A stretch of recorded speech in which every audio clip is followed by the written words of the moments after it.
Ну а как же мне не взять, ребята, черный чай? Цейлонский повышенного качества чай из каких-то бутонов, друзья. Офигенный чай. Понюхал, прям аромат суперский.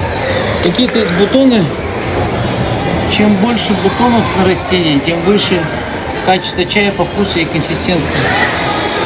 100 грамм стоит, ребята, 16,5 евро. Как говорится, махнем. На спиртное больше бы уходило. Поэтому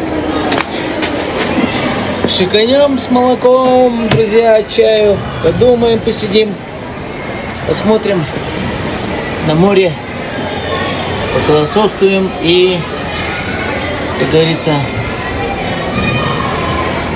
покайфуем.